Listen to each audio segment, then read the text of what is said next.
Hello and welcome to Personable, a podcast focused on speaking to the world's best, enabling you to become the best that you can be. Today, I'm honored to be joined by Andrea Bartolucci.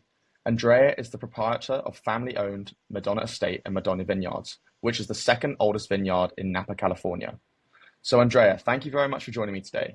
I wanted to My get started pleasure. by asking you if you could tell me the story of your vineyard. Well, the story of my vineyard goes back 3 generations. My grandfather started the family in the wine business in California. He immigrated from Italy prior to World War I, and he moved originally to San Francisco. And from San Francisco, then he moved up into the Napa Valley, and he was able to buy a 24-acre piece of property that had an existing winery on it. However, the period of time was 1922, so we were in the midst of prohibition. So having a winery at that time, you couldn't Yeah, legally make wine. However, you were permitted to sell grapes to uh, families who could make their own wine. You could buy grapes from a grape grower or a winery and then make home wine. I believe you could make up to several hundred gallons for family use. And I it's a think the lot for a reason family. it is a lot for a family, but you have to remember these people immigrated from Europe, and in Europe they were used to drinking wine with almost every meal.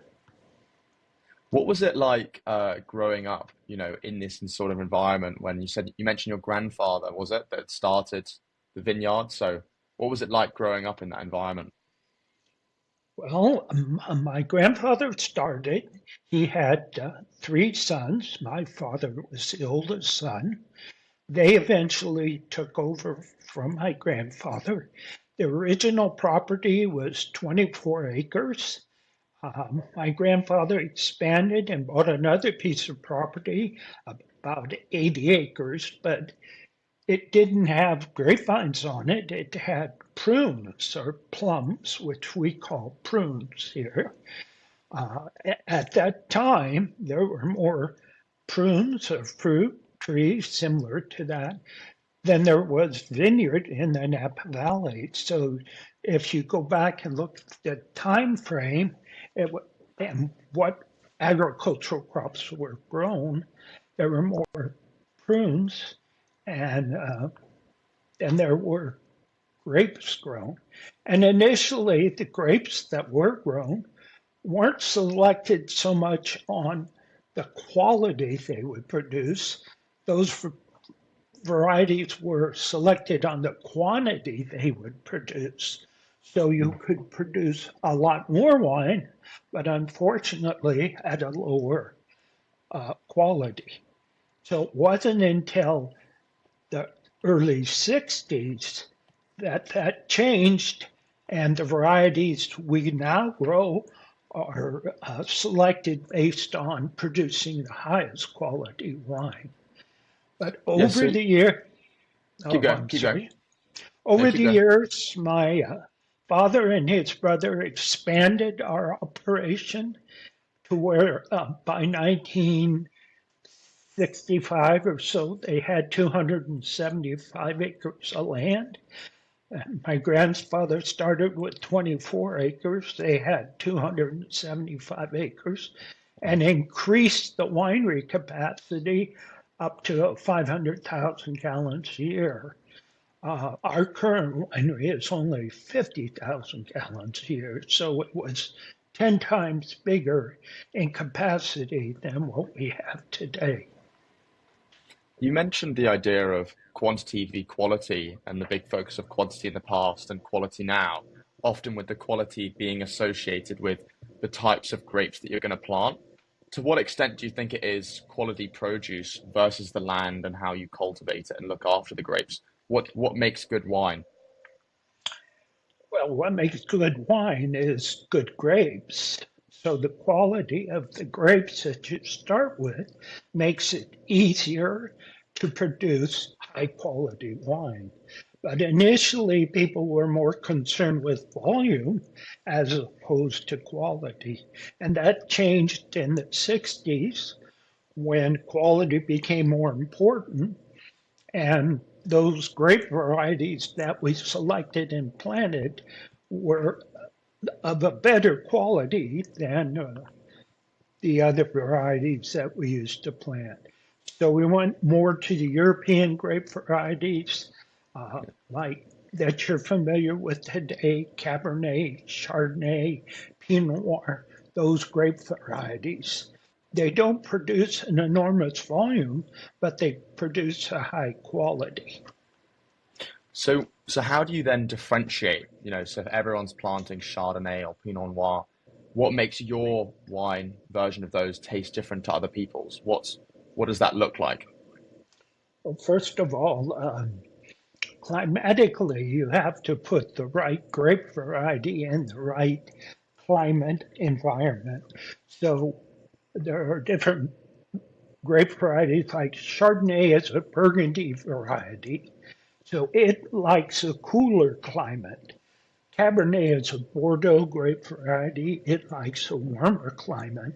So even though you can grow them in side by side, if you're in a cooler climate, Chardonnay is going to do better. In a warmer climate, Cabernet is going to do better. Sure. So you mentioned that this family has been in the business for generations. Your grandfather, your father, you, and now your kids and even grandkids are involved in the family business. What does family mean to you, and why run it as a family business? Why does everyone in the family want to get involved with the family business?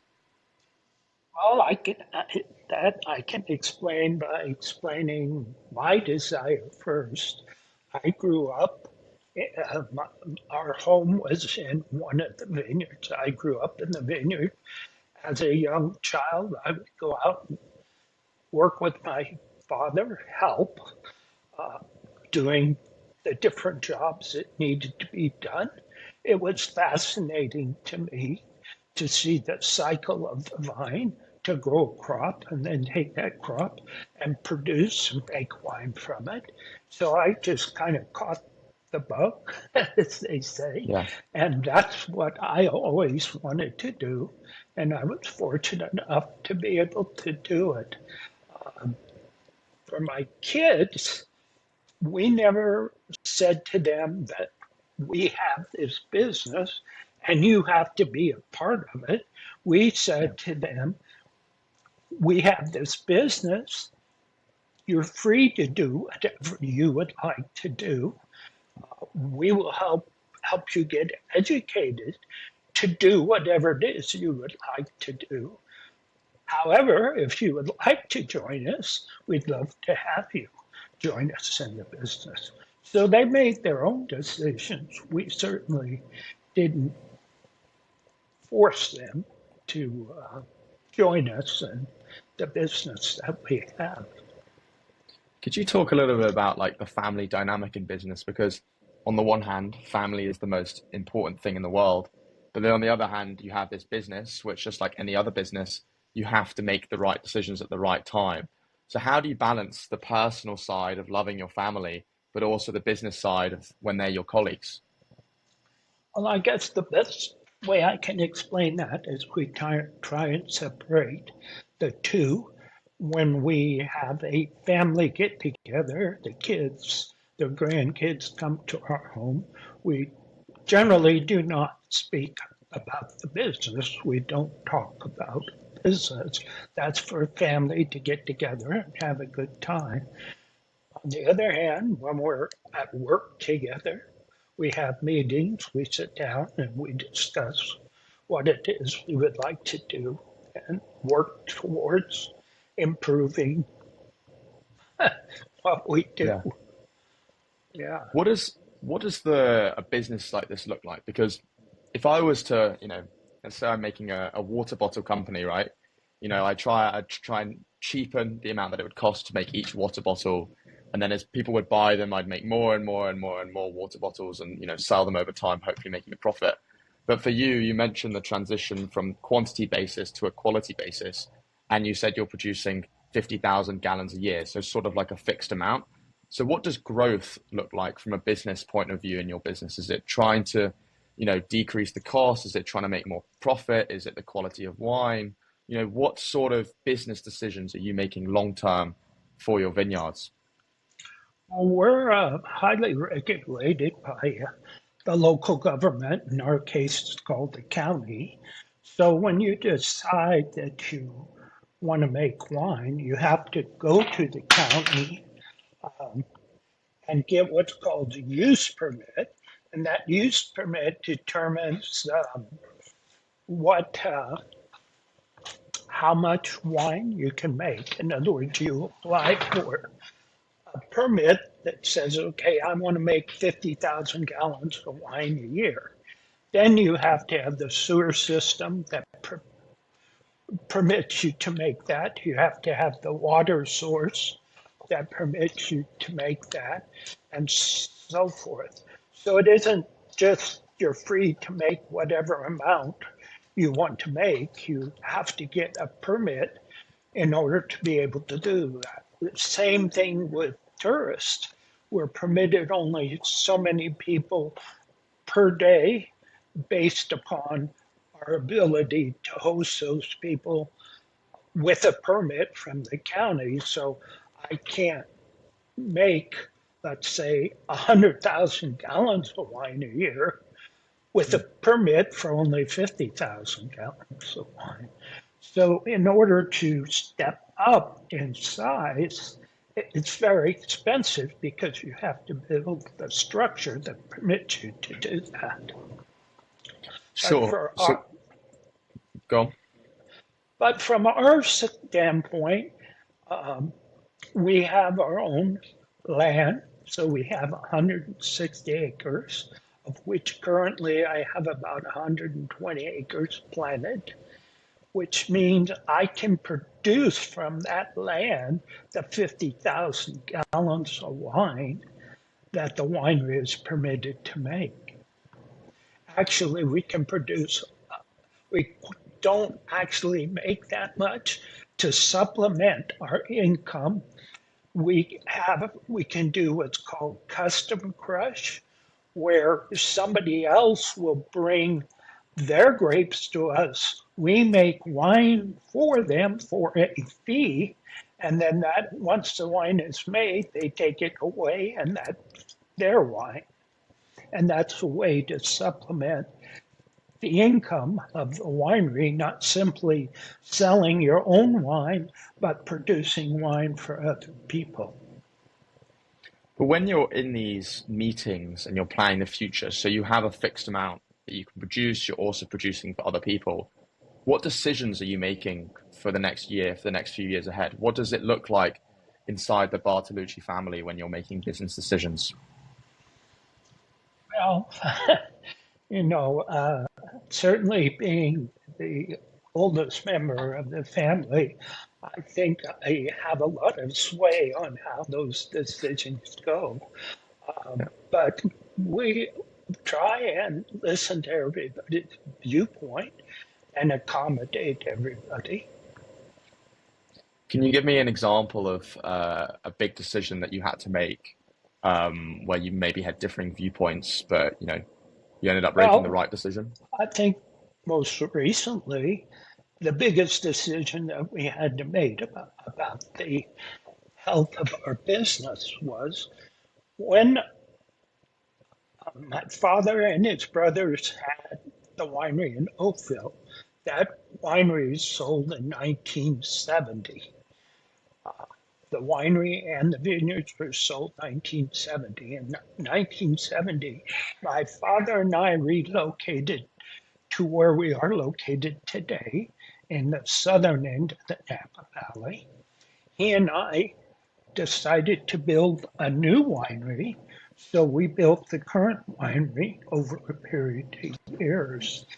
At the time we did that, with the use permit that I explained to you, we were approved to see 100 people a day, which is a lot. It seemed to be a lot at that time. But over the years, that number increased to where we were seeing 400 to 500 people a day. So we were in violation of our use permit. So we had to make a decision of were we going to continue on like that, or were we going to go back to the county and renew our use permit at a higher level, which ultimately that is what we did. But it wasn't an easy thing to do because we had to prove that, again, we had the sewer system, the water supply, the traffic, and so forth that could accommodate those numbers. But how do you deal with like natural disasters or weather implications? Because when you're dealing with the land, like there's of course going to be problems, different diseases with the crops, or you know things coming onto the land, or how do you both anticipate these things moving forward, and then when something wipes out some of the crops, how do you move forward? Well, I mean, first and foremost, you have to understand we are farmers. We grow a crop. It happens to be grapes that we turn into wine, but in essence, we're farmers. So you can buy what's called crop insurance, where you insure the value of your crop. Should you have a loss, the insurance pays for the grapes, even though you didn't were unable to harvest them for whatever reason. Uh, I'm sure you've heard about the fires that we've been Yeah. experiencing in California. Well, with the fire, there's smoke, and the grapevine, being a living plant, ingests that smoke, and we end up with a chemical in the grapes that gives the wine enough flavor, enough character. So you can't really you can make wine out of it, but it's not very good wine. Ultimately, you can't sell it.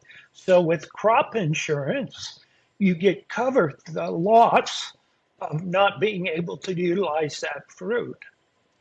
So that's the basic way to cover it. Also, there's things like in the beginning of the growing season, the vines start to grow. It's not unusual for us to have spring frosts. If the vine gets frosted, then you don't get the crop that you would anticipate. Again, there's crop insurance for that. So you can insure yourself by purchasing crop insurance. For the consumer that's enjoying wine, there's some sommeliers, and people tell stories all about the different types of wine, where it's come from, how old it is. As a consumer or someone that's an enjoyer of wine, how would you recommend they choose the best wine to drink? Flavors. What would someone that actually produces wine know that someone drinking wine wouldn't know? Well, I think the best way to answer that is to say, I can tell you what I like, but that might not be what you like. You have to decide the flavors, the wine that you like, and there is no wrong wine. It doesn't matter what that wine is. If you enjoy it, that's good for you. You might Yeah, enjoy it, and I might think it's not so good, or the other way around. So I really, it's a matter of taste. sure. Do you think that if your grandfather or yourself or one of your kids was starting their own vineyard now in 2025, as your family did 100 years ago, do you think it would still be possible to get the scale to start a vineyard? And is the American dream still alive for those sort of people? Or is it a completely different landscape 100 years later? Well, it's so much more expensive today. I mean, the land has become so much more expensive.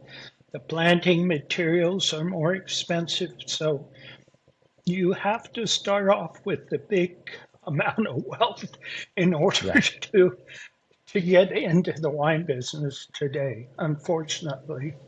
Um, yeah, it would be a real challenge. Is this was there never a part in your life that you thought, I want to try or do something else? Because something I've often been speaking about with guests in this podcast is this idea of motivation. So a lot of young people have big goals and big dreams they want to go after, but actually doing it on the ins and outs, working when no one's watching, as I'm sure it is for you when, you have a bad crop or like bad things happen, keeping the discipline to keep going. Like, what do you think has been the primary factor that's kept you tied to the vineyard over all these years, kept you motivated, kept you disciplined, and made you say, I want to keep doing this versus something else? I think that's pretty straightforward. Find something you love to do, and if you love to do it, you'll do a good job at it, and ultimately, I believe it'll pay off for you. That's really good advice. Is there, what would be like one piece of advice that you would give your younger self if you were to go back when you first started getting involved in the vineyard when you were younger?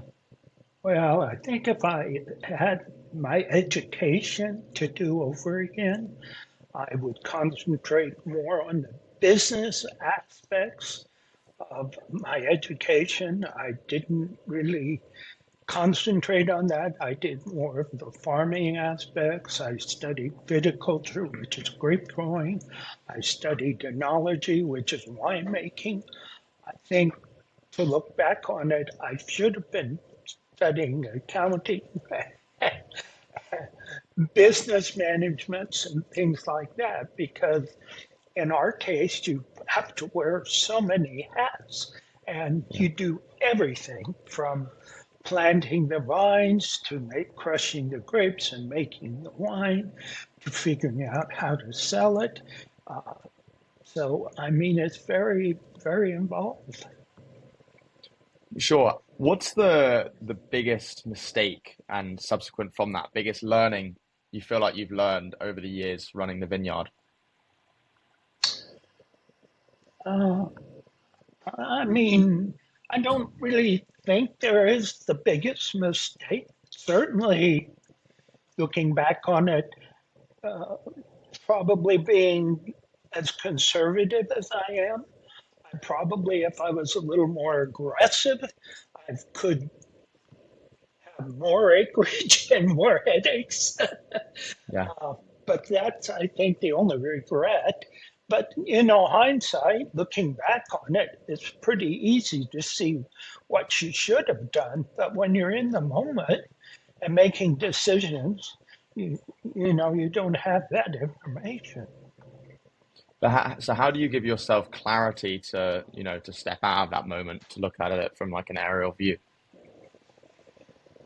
No, I don't know how to answer that. I really don't.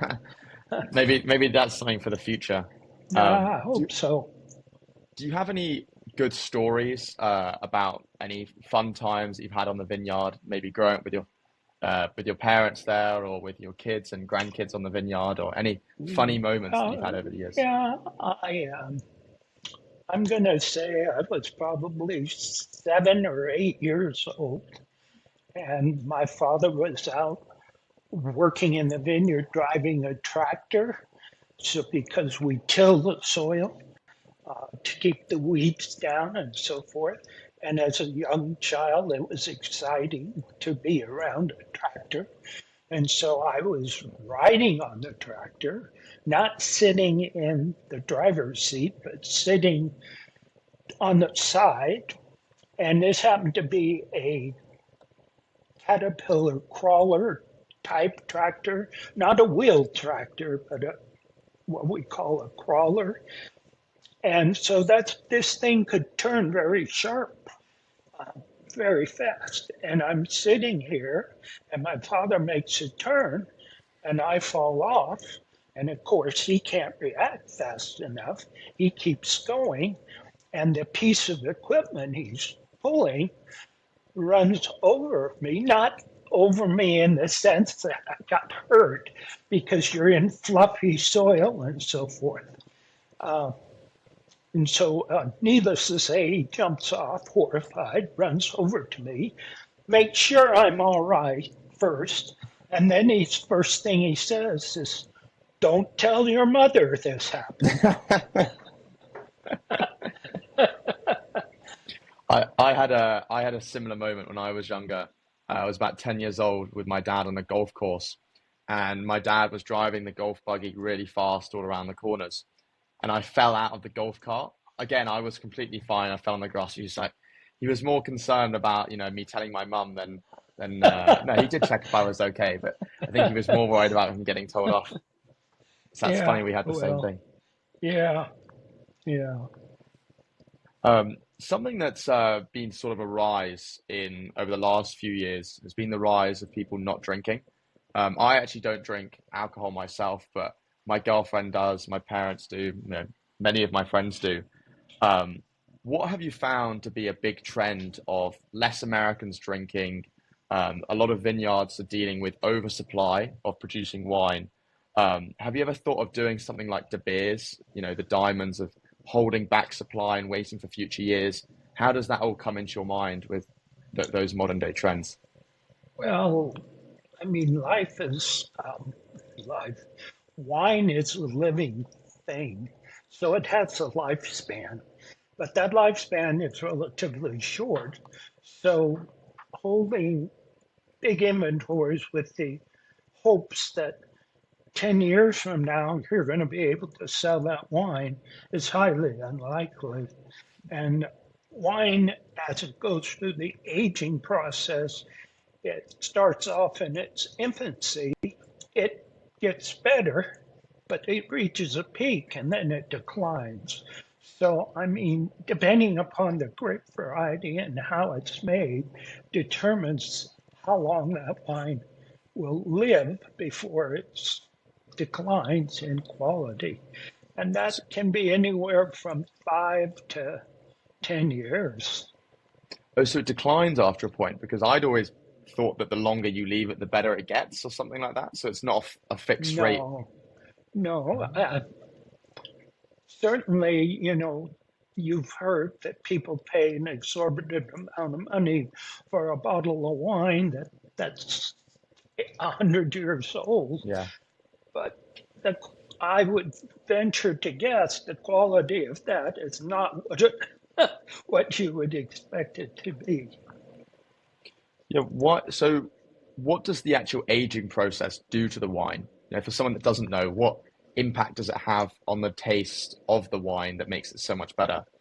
Okay, well, there's certain things that are in wine. You have acid and you have tannin.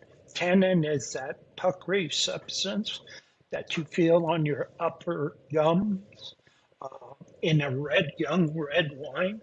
As that wine ages, that tannin softens. Same thing with the acids.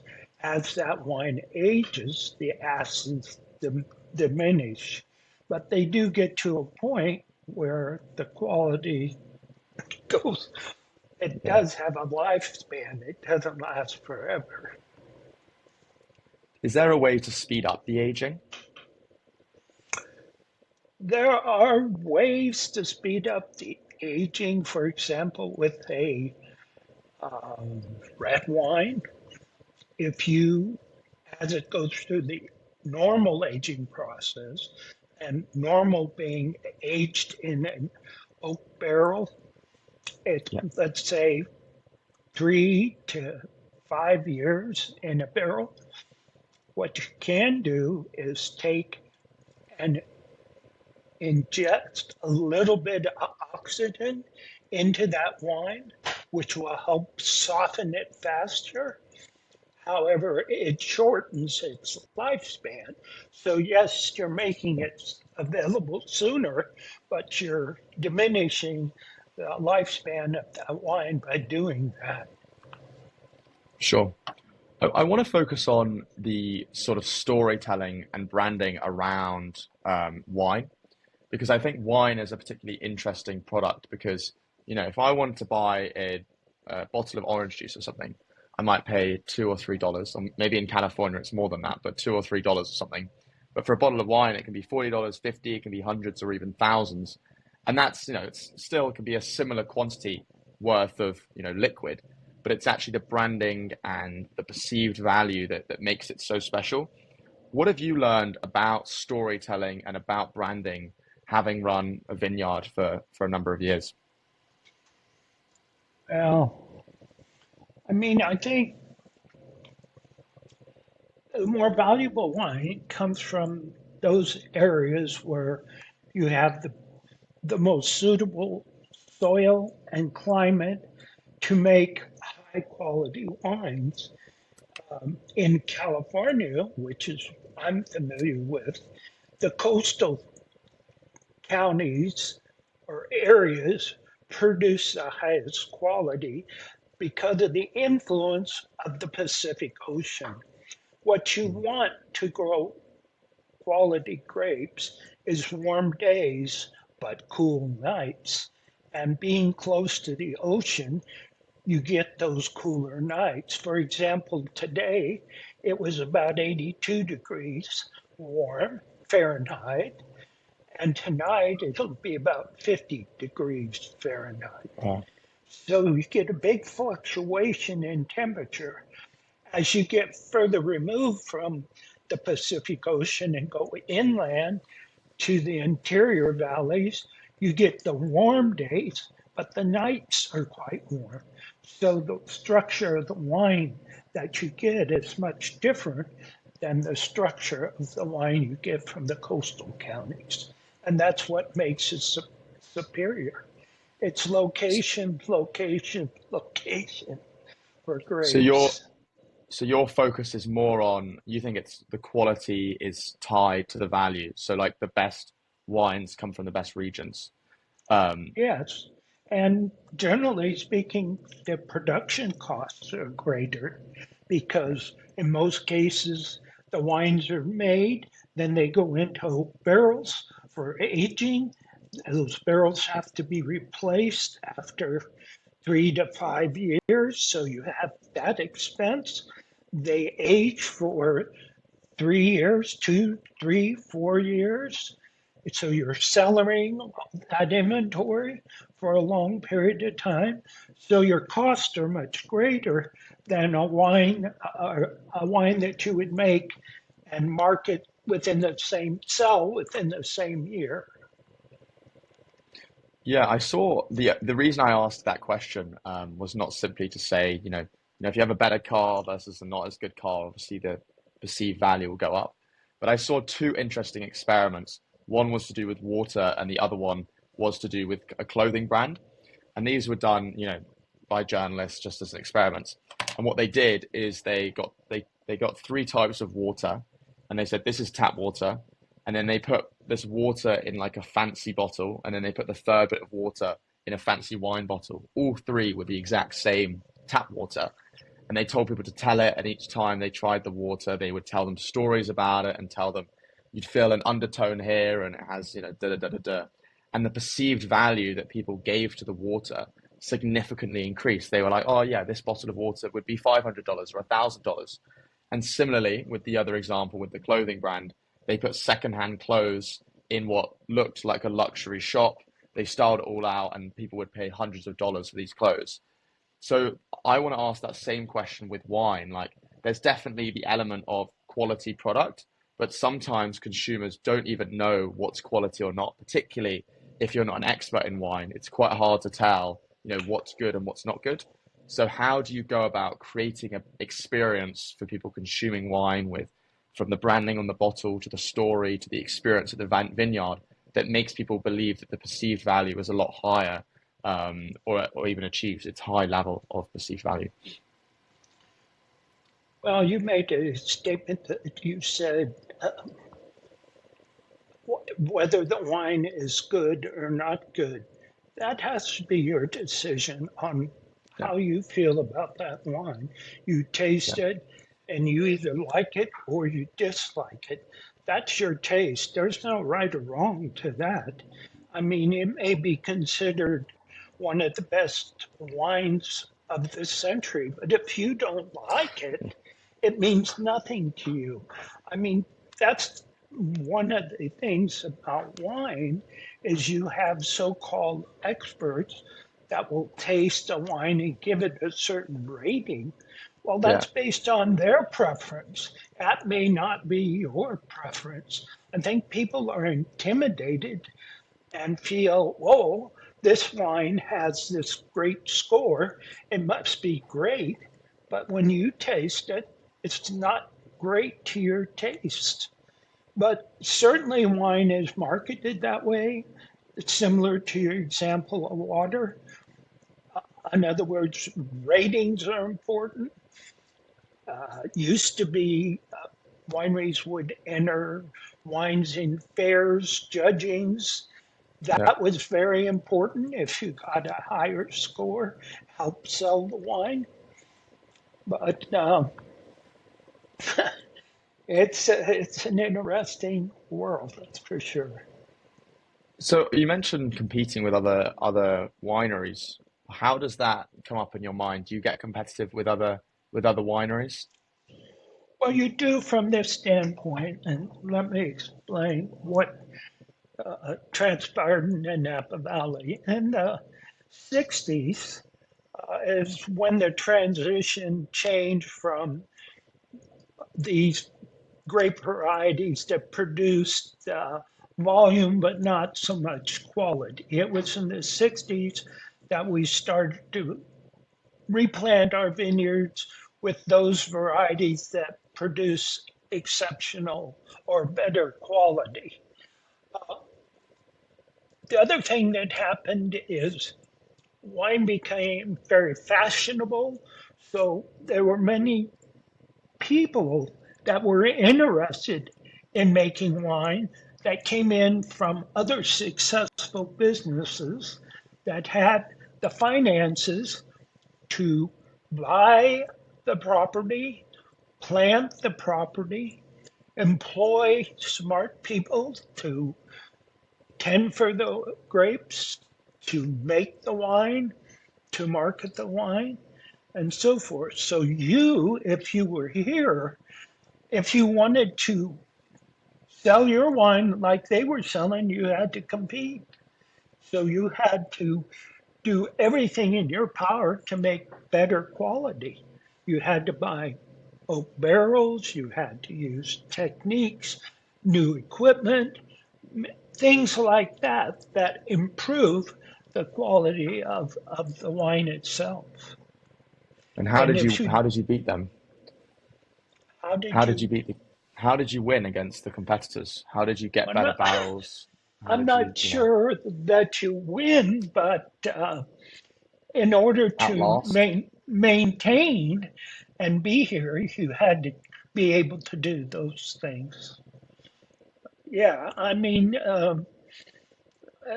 just to give you an example, when I first came back and went to work with the family, we were aging wine in used whiskey barrels. So there were American oak barrels that had been used to age whiskey. After they had aged the whiskey, they would sell off the old barrels. The wineries would buy those barrels and, of course, rinse them, clean them, and so forth, but then use them to age wine in. Then all of a sudden they realized, well, if you were to buy a new barrel, it gave better flavor, better character, better wines were made.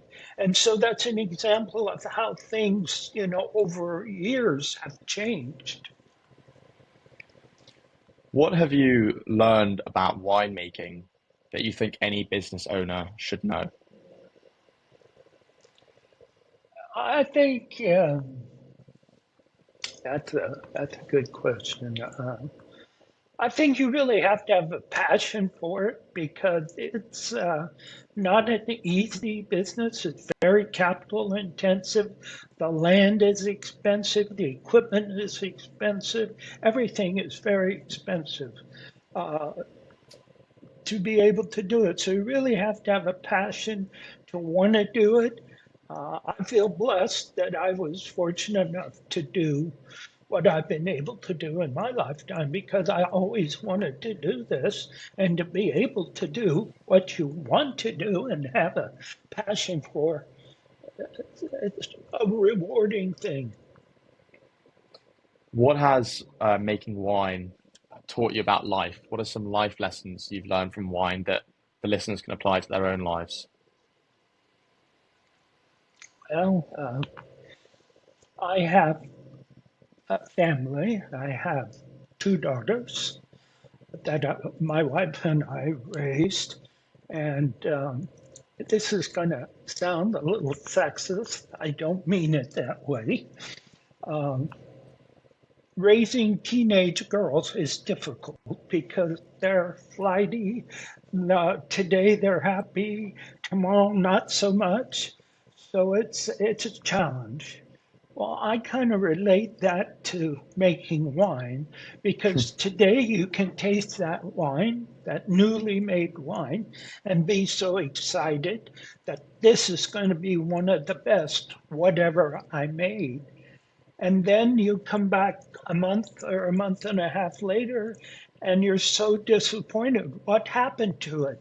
And as a winemaker, your first reaction is, I need to do something. I need to do something to make this better. And what you learn is that sometimes doing nothing is the best thing you can do in making wine. It goes through phases and it changes. And that's really kind of what's exciting about it. And each vintage offers you a different challenge. There's a big thing with the stock market. You know, if you have a stock and you're saying you're going to invest in it over 10 years, no matter how much it fluctuates, but when it's down, people still believe, oh no, I'm losing money, and so they sell. When actually the best thing to do would have been to do nothing. But the emotional side and actually telling yourself to do nothing can be very hard to do. So in those moments when your wine isn't tasting, the grapes aren't tasting as nice as you would want them to be, but you know that there's a chance that they taste better by doing nothing. How do you tell yourself not to do anything and to trust the emotional side or not let the emotions get the better of you? Well, I suppose that's what experience is. If you've experienced something like this in the past, you're more likely to uh, do it again and see what the outcome is. I can't say every time that's the way to handle it, but I would say some of the times that's the way to handle it. How do you go about balancing optimism with realism?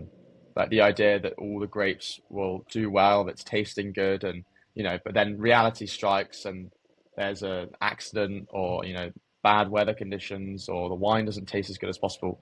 How do you balance thinking this is going to be a really good year and I hope it goes well with the realism that the weather could be bad and mistakes can happen? Well, that's part of being a farmer. I mean, you're growing a crop, and Mother Nature is in control. So you just have to do the best you can with what you have. Yeah, climate change has been a really big issue throughout the world and has been particularly brought to light in the past 10 to 20 years. Has climate change had an impact on the way that your wine tastes? Do you think we should be making more of an effort to stop fossil fuels, promote greenery, or have you not found that it has any real impact on the taste of your wines? I haven't seen any impact, or at least not that I would say related to climate change. I mean, for one thing, I'm in one of the coolest areas in the Napa Valley. So if we were to have warmer weather, for me, that might be a benefit. I might have to change the variety I grow, Yeah. but in a warmer climate, I'd be able to grow varieties that like a warmer climate. So I haven't really felt the impact. I would say the biggest impact we've seen is uh, things like fires, forest fires, like that. Um, Back when my family was back in Oakville and I first went to work um, there, we went through the longest and coldest period of frost, spring frost, that we've ever recorded. We had 21 straight nights of below freezing temperature. I've never seen that. We get maybe 2 or 3 nights now, but nothing like that. I want to ask you some more future short answer questions before moving on to some bigger ones. What do you think the future of wine will look like? I think people will always enjoy wine as a beverage. I just think at this point maybe we're have overproduced as far as planted acreage and wineries. What have you had to unlearn about building a business? Unlearn. I, I don't think there's anything. I probably haven't learned enough. Is my problem. Yeah, I mean, the reason I asked that question is so for myself, right, with this podcast, I think I definitely went out thinking, you know, the minute I go in, people are just going to want to listen to my podcast, family, friends. You put something out there and you believe people just want it because it's you. But I think I've realized over time, you have to make stuff of a higher quality so that people would want to listen to it, whether they are your brother, sister, cousin, friend, or if they don't know you at all.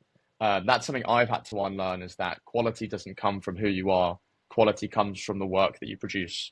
So that's like it's still what you've learned, but it's more so a question about like something you initially thought was true, and then you realized in time wasn't true. If that makes sense. Well, that makes sense, but I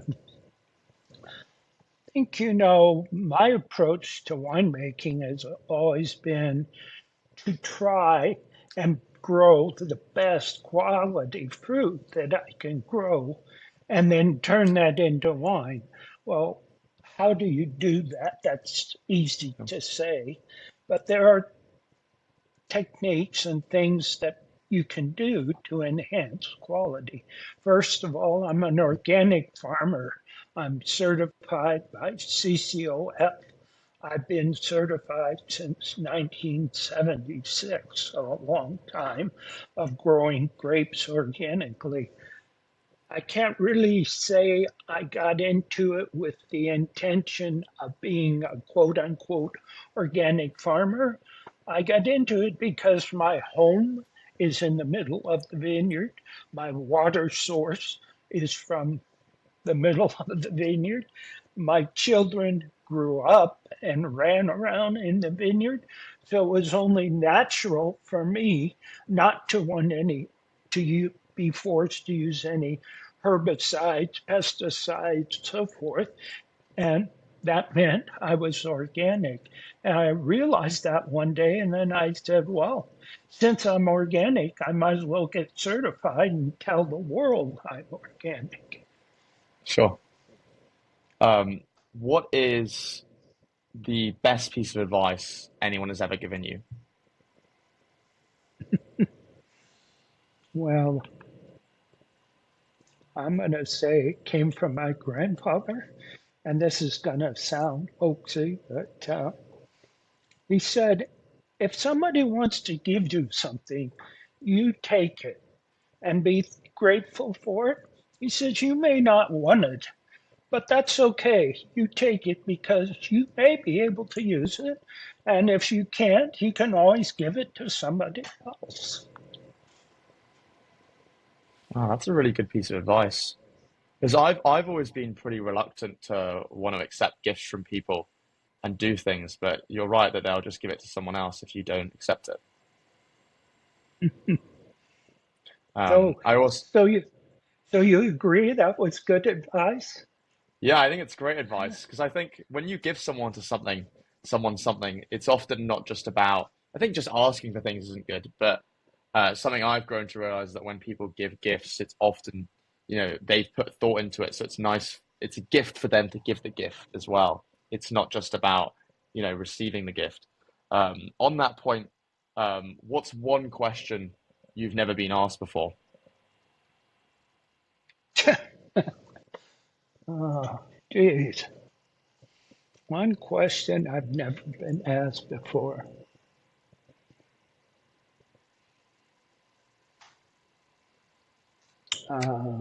Uh, you got me there. Don't know, I got you. think I've, That I, question, the question that question itself was one you'd never been asked before. yeah, that's Um, true. what does happiness mean to you, and how do you pursue it? Uh, well, I think, what does happiness mean to me? Um, I think, being able to get up every morning, have some place to go, have a job to do, have a home to come back to, have a family that supports you. I think that's happiness. I think that's what life is all about. Do you have a core set of values that guides your decisions and how you view the world? Yeah, I try and treat everybody the way I would like to be treated. All my employees, I don't ask them to do anything that I wouldn't do myself. I think that's really important. I'm not a king, I'm a co worker with them. Um, I think people need to be treated the way you would like to be treated. And if you do that, you can't go wrong. Do you think enough businesses do that? Because a lot of employees complain about CEOs with tough working conditions, excess pay, all of these things. How do you remain so grounded in that perspective? That's just the way I was raised. How do you look after yourself when you face adversities and you deal with hard things both in the vineyard and in your own life? I just double down and fight all the more. That's about all you can do. You can't ever give up. Yeah. If I was to put a message on a billboard or everyone's phone, if you could deliver one message to the whole world, what would you want to say? I think I already said it. Find something you love to do and do it. You know, If you could I feel that so go, many people get forced into doing a job that their heart isn't into, and as a result of that, they they don't do as good a job as they could if it was something they loved. if you could go back and relive one day of your life without changing anything, what day would that be? Boy. Well, I would say, could I make it 2 days? Sure, you can make it 2 days. The birth of my children were the best days of my life. That's an incredible answer. I've got three final questions for you, Andrea. The first one being, if I was to ask someone in a number of years' time, how would you want to be described and what would you want your legacy to be? Oh, I suppose that I treated everybody fairly and that people respected me.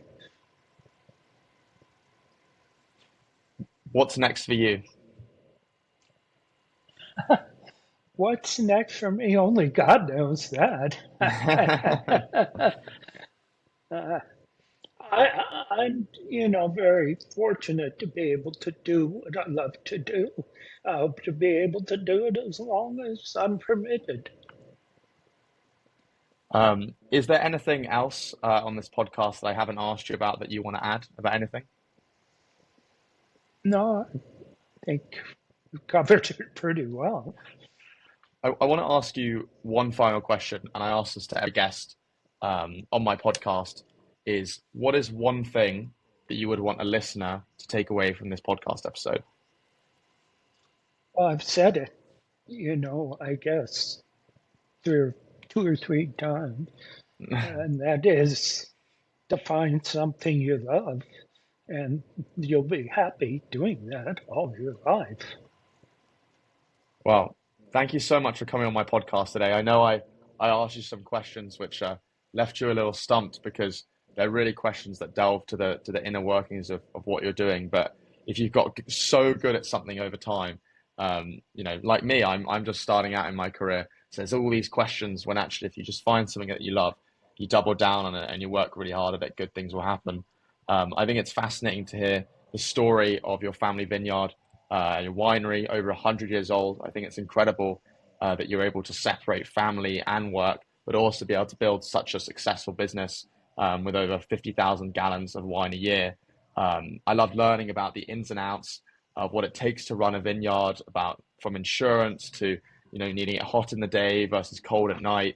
I didn't know that aging couldn't go beyond 10 years. I didn't know that there was actually a balance, and I had a misconception in my mind that you needed to have wine for a limited amount of time and it would just infinitely get better. I really liked your answer that the best wine was actually just focused on quality, because I think in my generation, a lot of value is on perceived value, not on real value. But the focus that you're actually trying to produce the best wine you possibly can without lying to people, I think is amazing. So lots of incredible takeaways. Thank you so much for doing this podcast. I'm glad I was your first podcast. And yeah, I wish another 100 years upon your family for the success of your Well, vineyard. I appreciate that. Thank you.